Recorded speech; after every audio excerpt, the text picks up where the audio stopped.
Hello. അപ്പോൾ എനിക്കിന്ന് 37 ആഴ്ച തുടങ്ങിയിട്ടുണ്ട്. അപ്പോൾ രാവിലെ തന്നെ എണീറ്റ് ഒരു ഗ്ലാസ് പാൽ കുടിച്ചു. ഇന്നത്തെ ബ്രേക്ക്ഫാസ്റ്റ് നല്ല ഗോതമ്പ് പുട്ടും ഗ്രീൻ പീസ് കറിയായിരുന്നു. അത് കഴിഞ്ഞിട്ട് സപ്ലിമെൻറ്റ്സൊക്കെ എടുത്തതിന് ശേഷം ഒരു നട്ട്സിൻ്റെ ബോൾ കഴിച്ചിട്ടുണ്ടായിരുന്നു കേട്ടോ. പിന്നെ ഈ മാങ്ങ ഉപ്പും മുളകും ഇട്ടതിൻ്റെ കൊതി കഴിഞ്ഞിട്ടില്ല ഇതുവരെ. അത് കഴിച്ചു. പിന്നെ കുറച്ച് പഴങ്കഞ്ഞി കഴിച്ചിട്ടുണ്ടായിരുന്നു. ഇടയ്ക്കൊരു സ്നാക്സായിട്ട് ഒരു മുറുക്കും ABC ജ്യൂസൊക്കെ കുടിച്ചു. ഉച്ചയായപ്പോൾ നല്ല ഗീ റൈസും ബട്ടർ ചിക്കനുമായിട്ടാണ് കഴിച്ചത്. ഫ്രിഡ്ജിൽ പോയി നോക്കിയപ്പോൾ നല്ല സ്ട്രോബെറി ഇരിക്കുന്നുണ്ടായിരുന്നു. അത് ക്ലീനാക്കി കഴിച്ചു. ഒരു 3-3:30 ആയപ്പോൾ ഒരു കരിക്കിൻ്റെ വെള്ളവും ഈ കരിക്കും ഒക്കെ ആയിട്ട് കഴിച്ചു. പിന്നെ നമ്മുടെ വീട്ടിലൊരു ബർത്ത്ഡേ പാർട്ടി ഉണ്ടായിരുന്നു.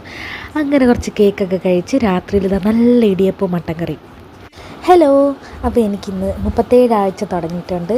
അപ്പോൾ രാവിലെ തന്നെ എണീറ്റ് ഒരു ഗ്ലാസ് പാൽ കുടിച്ചു. ഇന്നത്തെ ബ്രേക്ക്ഫാസ്റ്റ് നല്ല ഗോതമ്പ് പുട്ടും ഗ്രീൻ പീസ് കറിയായിരുന്നു. അത് കഴിഞ്ഞിട്ട് സപ്ലിമെൻറ്റ്സൊക്കെ എടുത്തതിന് ശേഷം ഒരു നട്ട്സിൻ്റെ ബോൾ കഴിച്ചു.